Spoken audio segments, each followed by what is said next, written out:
set wecc ci yarami nit ki li nga xam ne moo di doom. Ex-president cured HIV and AIDS.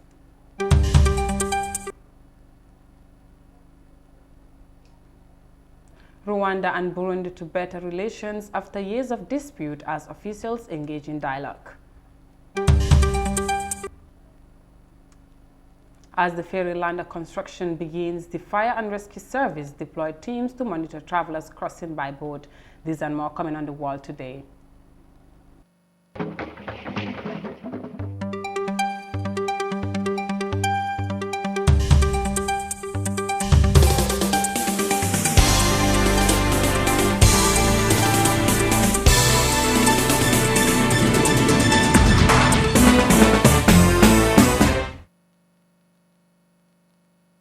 Welcome back. You're watching The World Today with me, Sahna Tunkara, and now the news in detail. Gambian President Adama Barrow was in Guinea-Bissau on a day-long official state visit. This is the first official visit by President Adama Barrow to Guinea-Bissau since assuming office in 2017. Bissau and Banjul shared close relations during the tenure of the former President YAHYA JAMMEH. President Barrow's visit is geared towards further strengthening the already existing bilateral ties between the two nations, according to an official statement. In January, the president of Guinea-Bissau visited Banjul days after winning the presidential elections in the Portuguese-speaking nation. Both President Barrow and MBOWE earlier this year committed to strengthening the free movement of goods and services between the two countries. Guinea-Bissau had been engulfed in years of political instability, resulting in the intervention of regional forces to maintain peace and order. And now the Gambia Fire and Rescue Service has said that it has put in place teams to monitor and ensure the safety and security of sea travelers as Gambia Ports Authority halts ferry services. Thousands of people who use the ferries across a 7-mile waterway between Banjul and Barra on a daily basis are expected to restart to using wooden boats for the next 1 month. Fatoumata Kasim reports. The Gambia Ports Authority announced on Tuesday that ferry services will be suspended for a month due to the planned installation of a new landing bridges at the Banjul and Barra ferry terminals. The disruption in service means tens of thousands of people who use the ferries from either side of the north and south bank would have no other means of transportation except for the use of wooden boats. And this has raised fear on overloading of boats, which could lead to a maritime disaster. In a phone-in interview on Wednesday, the spokesperson of the Gambia Fire and Rescue Service told iAfrica's Good Morning Africa program that the fire service is working with the Gambia Navy to make sure that it will be safe for travelers to use the boats. In collaboration with other stakeholders, including the Ports Authority, Pate Jiba said rules have been set and they expect boat owners and passengers to follow them. That the Gambia Fire and Rescue Service, in collaboration not only with the naval officers, but of course many other institutions and stakeholders that will play their quota towards safety, are very well prepared towards whatever may happen at sea. But speaking on behalf of the fire department, I would therefore choose to tell you that we already have a team of experts that are situated at the seaside, around the extreme end of Barra, that are responsible of making sure that any boat that is supposed to use the river is checked, and it is supposed to be carrying all the equipment that will be helping the people in case of any eventuality. For example, life jackets have been looked at, and the coordination is on and is in place. The fear over a major disaster led to several cries on radio and social media for the Gambia Ports Authority to fix the current 43-year-old ferry landers. And while this process of installation and landing bridges began Wednesday, attention is now shifted to the wooden boats, with fear over the safety of passengers prominent. Jiba, the Fire and Rescue Service spokesperson, said they will coordinate with sister organizations like the Navy to avoid disaster at the sea. Boats that are registered, those boats that can fly the sea, are boats that we've already identified that can be used to do the services of the people. And if somebody is supposed to be carrying goods, you are only supposed to carry goods and not to mix goods and human beings, because it could be devastating when there is an emergency situation at the seaside. Meanwhile, Lamin Sanyang, the spokesperson for the Gambia Ports Authority, said the Holland-based company Damen Shipyard was contracted to build and install the ferry landers. Damen is the very company that built the Kunta Kinte ferry, the newest among the 3 ferries plying between Banjul and Barra. Ferry services will resume on the 21st of November, according to the management of the Gambia Ports Authority Ferry Services. Fatmata Kasim, iAfrica TV. From that report by Fatoumata Kasim, 24 donors on Tuesday pledged nearly $1.7 billion at a highly level ministerial conference on the Central Sahel. The donation is meant to serve as a humanitarian package to support 3 African countries in conflict, poverty, and climate change crisis. The funds, once released, will help some 10 million people for the remainder of this year and through 2021 with nutrition and food, health services, water and sanitation, shelter, education, protection, and support to survivors of gender-based violence. The life-saving humanitarian aid aims at helping millions of people in Burkina Faso, Mali, and Niger who have faced years of acute hunger and conflict, according to the United Nations. These 3 countries have plugged into humanitarian crises. They are coping with unprecedented levels of displacement, and the coronavirus pandemic has left them in a terrible situation. Often, there are problems in getting therapeutic milk, which is something that is highly recommended in the management of severely malnourished children.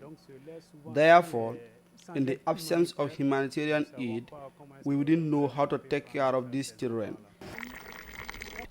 7.4 million people across the 3 countries are facing acute hunger and insecurity, according to the World Health Organization.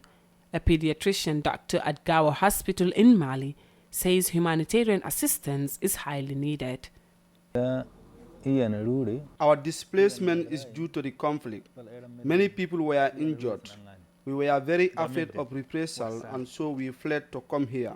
A total of 5 people in many families have been killed during this conflict, including my brother's son. People living in the border region between Mali, Burkina Faso, and Niger are now at an epicenter of conflict, poverty, and climate change. More than 13 million people in the region need humanitarian assistance. Some 1.5 million people are internally displaced, a 20-fold increase over 2 years. And lockdowns and other COVID-19 preventive measures have pushed an additional 6 million people into extreme poverty. Germany, a co-host along with the UN, Denmark, and the European Union at the meeting, urged states to better link humanitarian aid and development funding. They said there is a need for more investment in conflict resolution and peace building, most especially in the Sahel region. For iAfrica TV, Sohna Tunkara. A former Director General of YAHYA JAMMEH's Alternative Treatment Program claimed Wednesday that the ex-president cured HIV and AIDS.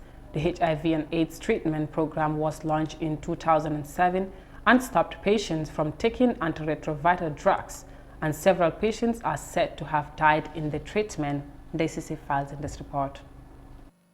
Expert witnesses, patients, and former public officials who testified before the Truth Commission said the HIV treatment program was a hoax and that there is no cure for the virus.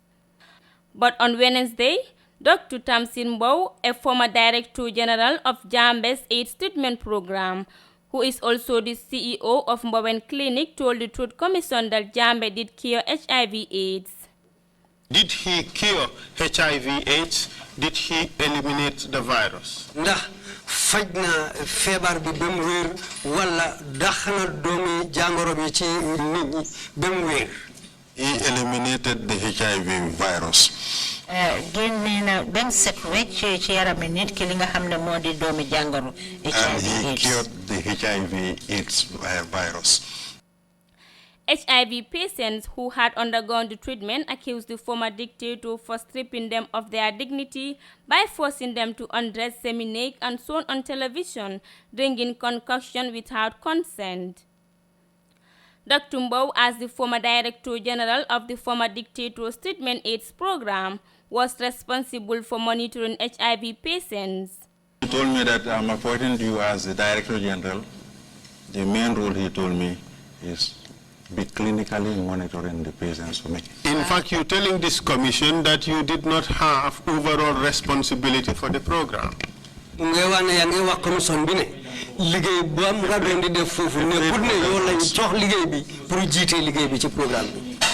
played other roles too. Screening the patients, helping in the selection of the patients, and then when the results come, analyze the results. My main function. A witness told the Truth Commission that the former Director General read the lab results saying the patient's viral load results were undetected, and that means they were free from the virus. This declaration, according to the witness, was just to fool people that the treatment was real. Reporting for iAfrica News, I am DCC. Now we'll go with a short commercial break and continue with the rest of our stories. Stay tuned.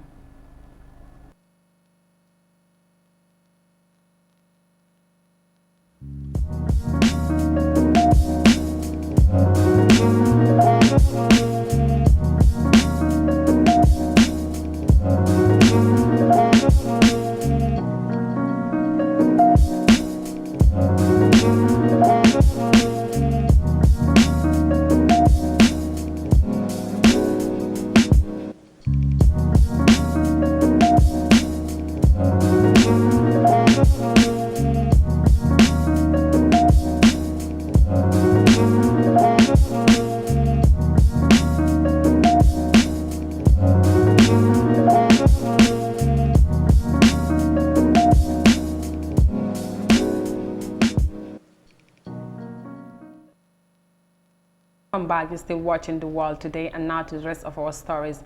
The South relationship between Burundi and Rwanda will soon become historic as officials of the two countries begin dialogue on how to improve their relationship. A Burundian delegation is in Rwanda for the initial talks to address long-standing order and other disputes. This, according to the Rwandan Foreign Minister, is a laudable initiative. Details in this report. The meeting took place at the Nemba border post between the two countries, and Rwanda's Minister of Foreign Affairs and International Cooperation expressed his satisfaction that the initiative had been taken to make the dialogue possible.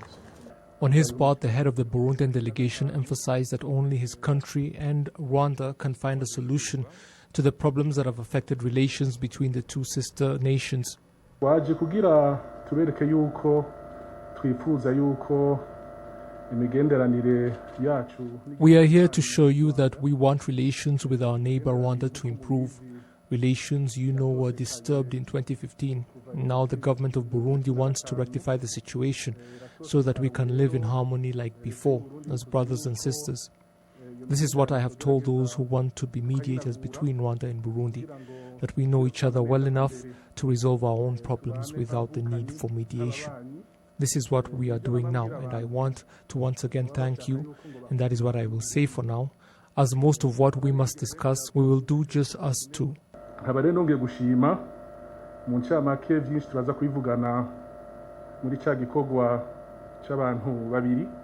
The two ministers did hold a closed-door meeting, and afterwards letters to both governments were exchanged. Dr. Vincent Biruta later briefly spoke about that meeting. As I mentioned earlier, this meeting was about creating a framework which can allow us to deal with those specific issues, be it the one you mentioned, be it any other issue between both countries. But we didn't touch specific issues, and this meeting is between ministers of foreign affairs. The role is to create that conducive environment which can allow both countries to deal with any issue existing or which can arise anytime. So we have created that framework to be able to address these specific issues, including the one you raised. But it is not the only issue which has been existing between both countries. So today was about just creating that framework so that other sectors can meet and address these specific issues related to security or to any other sector. Other meetings are to take place between the two sides, with cabinet members of different portfolios expected to meet as well. Now to Ghana, construction industry is resuming normal operations after a long break due to the coronavirus pandemic. The industry was hardly hit by the impact of the pandemic, despite adjusting to new measures to continue their operations during the lockdown. As the government lifted emergency restrictions, work has begun against time to complete delayed projects due to the global health crisis. More in this report. Senor Tete and his team of architects are finalizing details of their construction design. When the country went into lockdown due to the outbreak of COVID-19, they had to work virtually online. It was a difficult moment adjusting to the new normal. As restrictions are lifted, all hands are now on deck. But, like many businesses, his company has been hit hard by the pandemic. We had projects that we were executing in Ghana, but funding was coming from abroad. And our client informed us that the funding had to be reduced and virtually came to an end because the people who were funding the projects were having problems with their businesses. The coronavirus pandemic has not only affected cash flow, work at construction sites had to be suspended to curb the spread of infections, and that meant architects like Tete could not go to supervise their projects. While restrictions have now been lifted, it's a race against time to complete construction projects that have been delayed due to the pandemic. But architects say it may take a while for their industry to rebound as the economy has yet to recover. The World Bank estimates that the economy of developing countries like Ghana will shrink by 2.5% this year due to COVID-19. We have a deficit of housing, deficit of hospitals, and so many other infrastructural projects. And just because of that,